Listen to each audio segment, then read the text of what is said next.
Domingo 23 de junio, cuarto domingo ya de este mes de junio, y es un privilegio, hermanos, una vez más, el poder compartir el mensaje de la bendita palabra de Dios. Mire, estamos ya en el 12º domingo del tiempo ordinario, o sea, este es el domingo 12 de 34 domingos que contiene este ciclo litúrgico. Estamos hablando que estamos a 24 domingos aún para poder finalizar este año litúrgico, ¿verdad? Hay buen rato todavía el que podamos ir meditando cada domingo y especialmente cada día el mensaje de la bendita palabra. Hoy el evangelio para este día está tomado de San Marcos, capítulo 4, versículos del 35 al 41. Doy lectura a la palabra de Dios en el nombre del Padre, del Hijo y del Espíritu Santo. Amén. Un día al atardecer Jesús dijo a sus discípulos: vamos a la otra orilla del lago. Entonces los discípulos despidieron a la gente y condujeron a Jesús en la misma barca en que estaba. Iban además otras barcas. De pronto se desató un fuerte viento y las olas se estrellaban contra la barca y la iban llenando de agua. Jesús dormía en la popa, reclinado sobre un cojín.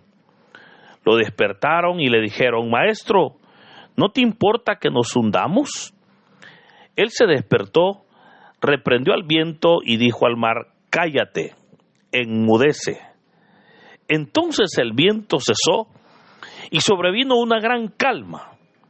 Jesús les dijo: ¿por qué tenían tanto miedo? ¿Aún no tienen fe?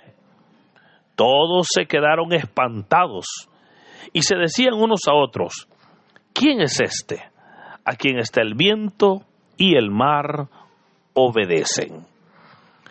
Hermanos, esta es palabra del Señor. Gloria y honor a ti, Señor Jesús. Continuamos con la meditación del Evangelio de San Marcos. Y digo continuamos porque el texto de hoy es la continuación del Evangelio del domingo pasado. Recordará cómo el domingo pasado veíamos aquellas dos parábolas, la parábola de la semilla que crece y la parábola de la semilla de mostaza, que eran parte, decíamos, de 5 parábolas que el Señor había presentado en todo el capítulo 3 de San Marcos, en las cuales el Señor había presentado los misterios del reino de Dios.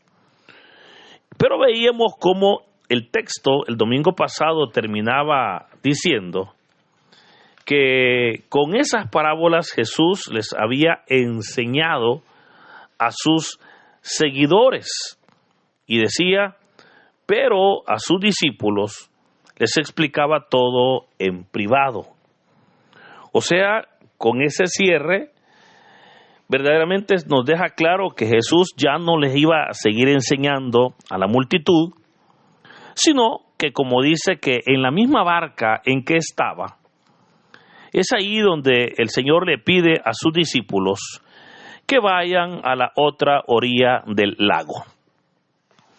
Cuando habla del lago, obviamente se trata del lago de Genezaret o del mar de Galilea, como le llama el Evangelio de Mateo, que en realidad pues era un lago, ¿verdad? Hay estudios bastante certeros, bastante especiales, que nos dicen que el mar de Galilea o lago de Genezaret era, hermano, para los que conocemos o para los salvadoreños, era 2 veces el lago de Ilopango, ¿verdad? Si usted conoce el lago de Ilopango, ¿verdad? Se nos dice que el mar de Galilea o lago de Genezaret era 2 veces ese lago, o sea, era pues relativamente pequeño, ¿verdad? Pero pues tenía una buena superficie para poder ahí pues navegar. Jesús decide ir al otro lado del lago. Y cuando se nos dice ahí al otro lado del lago, era ya la parte norte, donde estaba ya la región de Gerasa, exactamente Eso ya era parte de Siria. Y es ahí donde, exactamente en el capítulo 5, se nos presenta que Jesús llega a Gerasa. Es ahí donde hace la liberación del endemoniado geraseno, para luego retornar a lo que era Galilea. El caso es que ahora el Señor pues decide emprender este viaje.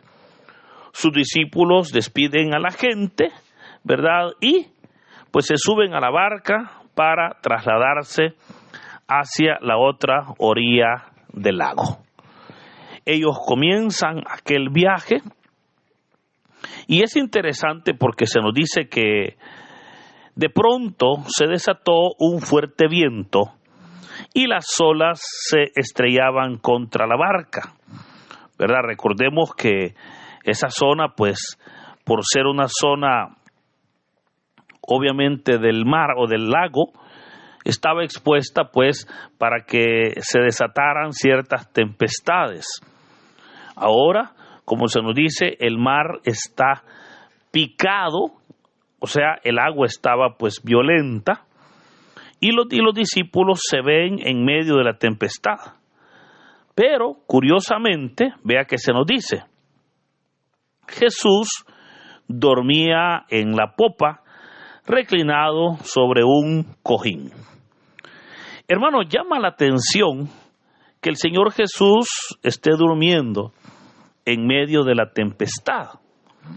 Pero fíjese que el que Jesús duerma en medio de la tempestad, eso nos declara dos cosas que puedo rápidamente mencionarle. La primera de ellas sería el nivel de cansancio que el Señor Jesús tenía. Pues recordemos que en todo el capítulo 3 había estado enseñando a la multitud y se nos dice que había estado también sanando a los enfermos, libertando a los endemoniados y enseñando a la multitud. Eso obviamente había desgastado al Señor, y esto es importante porque recordemos que el Señor Jesús era Dios, pero también era hombre. Y como hombre, por supuesto, Él se cansaba. Entonces, el que hoy el Señor esté profundamente dormido, habla de ese cansancio, ¿verdad?, que como ser humano el Señor experimentó. Pero también el que el Señor esté dormido en medio de esa tempestad nos presenta la gran confianza que el Señor tenía en el Padre. Porque, vea, van obviamente cruzando el lago, el Señor pues decide dormir, la tempestad se levanta y la tempestad está difícil, pero el Señor está tranquilo, Él está durmiendo. Y le dije, ese sueño refleja esa verdaderamente fe, esa confianza que Él tenía en Dios, en el Padre. Pero hermano, sobre eso podemos también nosotros aprender, porque cuántas veces las preocupaciones nos agobian, ¿verdad? Cuántas veces al llegar la tempestad nosotros perdemos toda tranquilidad, perdemos, mire, toda calma, y comenzamos a preocuparnos, comenzamos a hacer cosas e incluso a veces hasta imprudentes. Y creo que en la tempestad lo que mayormente prevalece o debe de prevalecer es la calma y es la fe. Jesús, sin embargo, está dormido. Él está tranquilo, Él está descansando. Ahora, los discípulos entonces lo van a despertar. Dice que lo despertaron y le dijeron, Maestro, ¿no te importa que nos hundamos? Notemos cómo los apóstoles, ellos no entienden el sueño de Jesús, ¿verdad? Ellos piensan que el Señor está dormido, pero porque él, diríamos nosotros, se está haciendo el desentendido ante aquella tempestad. Y hermanos, eso jamás sucede, porque el Señor nunca se desatiende de su pueblo. Creo que a más de alguna persona habrá pensado alguna vez que el Señor se ha olvidado, que el Señor lo ha dejado abandonado, etcétera. Pero le puedo recordar que el Señor nunca se desatiende de su pueblo. Eso es verdaderamente cierto. Ahora, entonces es ahí donde se nos dice que el Señor se despertó, se puso, pues obviamente de pie, o se levantó, diríamos nosotros, oiga, y reprendió el viento y dijo al mar. Hermano, esta porción del Evangelio que nos dice que el Señor reprendió al viento y dijo al mar, nos presenta ese nivel de autoridad que el Señor Jesús tiene sobre la creación. Ese nivel, pues claramente la palabra de Dios nos va a decir que todo fue hecho por Él y para Él. Entonces, si todo fue hecho por Él y para Él, por supuesto el Señor tiene la autoridad. De hecho, fíjese, este día, que le invito pues a que usted pueda congregar, la primera lectura es del capítulo 38 del libro de Job. Y es la respuesta que Dios le da a Job después de todo el diálogo que ha tenido con sus amigos. Y es donde el Señor le dice, yo creé el mar y le puse límites cuando salía impetuoso del seno materno. Note cómo Dios declara que Él es el creador del mar. Y efectivamente así es. Y es Dios el que le puso límites. Pero por lo tanto, si Dios lo creó, hermanos, Dios tiene la autoridad sobre ese mar. O en el caso del Evangelio, sobre ese lago. Entonces vemos cómo el Señor, haciendo uso de esa autoridad, se nos dice que le ordenó al mar, le dijo al viento, cállate, le dijo al mar, enmudece. Oiga, pero el Evangelio continúa diciendo, entonces el viento cesó y sobrevino una gran calma. Hermano, esto nos deja a nosotros una enseñanza. Con todo respeto, yo no sé qué tempestad podrá usted estar atravesando. Yo no sé qué tempestad estará usted por pasar o estará pasando en este día. Lo primero que le invito a que haga es que despierte a Jesús de su casa. Despiértelo. A lo mejor muchos de nosotros, mire, hemos dormido al Señor.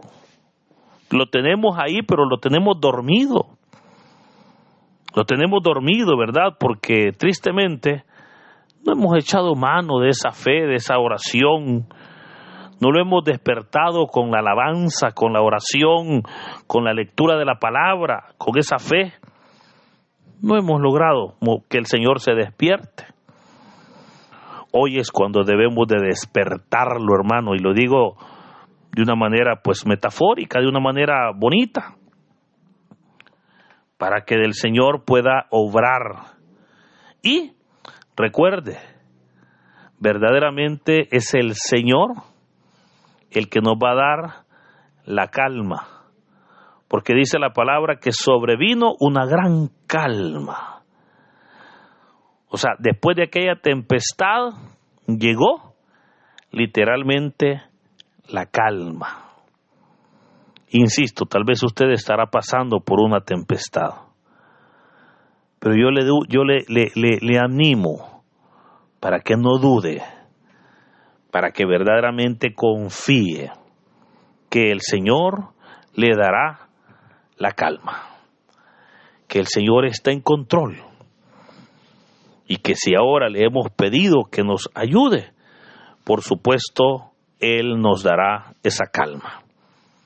Pero luego de que el Señor calma la tempestad, mire que les va a decir a sus discípulos, ¿por qué tenían tanto miedo? ¿Aún no tienen fe? Notemos cómo el Señor asocia el miedo con la falta de fe. Y es que en realidad eso es, hermano, porque recordemos que la fe es confianza. La fe es seguridad, es confianza en Dios. Entonces, si usted confía en Dios, usted no va a tener miedo. Usted va a estar segura, seguro, confiado, confiada en Dios. Por eso es que el Señor le dice, ¿por qué tenían tanto miedo? Por eso, hermano, en toda tempestad, la fe es un elemento importante, ¿verdad? Cuando en nosotros hay fe, hay confianza, que Dios está al frente, que el Señor va a obrar y que verdaderamente Él va a darnos la calma. Ahora, notemos cómo hay una parte final y que es importante para lo que va a seguir, porque ahora dice que todos quedaron asustados, sorprendidos, y note que se decían unos a otros, ¿quién es este a quien hasta el viento y el mar obedecen? Esa pregunta era la que el Señor Jesús quería que los apóstoles en verdad se hicieran. El Señor quería que ellos comenzaran a preguntarse, ¿quién es Jesús? ¿Quién es este? Y veremos cómo en el capítulo 5, 6, 7 y 8 de este evangelio, el Señor va a dar respuesta a esas preguntas. Para que en el capítulo 9, un texto que ya lo conocemos todos, allá en Cesarea de Filipo, el Señor les haga la pregunta y les dice, ¿quién dice la gente que soy yo? Y luego le va a preguntar a ellos, ¿y ustedes quién dicen que soy yo? O sea, aquí comienza la pregunta, porque los apóstoles dijeron, ¿quién es este? Quien hasta el viento y el mar obedecen. En el capítulo 9, el Señor les va a decir, ¿quién soy yo? Y sabemos la respuesta, ¿verdad?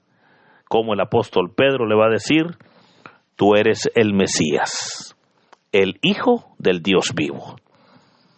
Ahora, esto, hermanos, este evangelio de hoy, nos anima entonces a confiar plenamente en el Señor y a reconocer que tenemos un Dios que todo lo puede, a comprender y verdaderamente conocer a Cristo. Esa pregunta de quién es este para nosotros debe de motivarnos a buscar del Señor, a buscarle con fe, a confiar plenamente en Él. Mire, a buscarle en oración, a buscarle en lectura de la palabra, a buscarle verdaderamente en esa comunión, para que el Señor pueda obrar, para que el Señor pueda hacer esos milagros y finalmente podamos nosotros llegar al conocimiento así como los apóstoles lo hicieron. Podamos reconocer que Jesús es el camino, la verdad y la vida. Podamos reconocer que el Señor Jesús verdaderamente es la puerta, verdaderamente es la vid, Él es la luz, pero por sobre todo, Él es verdaderamente el Hijo de Dios, el que trae el perdón de nuestros pecados. Por eso, busquémosle y creamos en Él, para que sea Él bendiciendo nuestras vidas.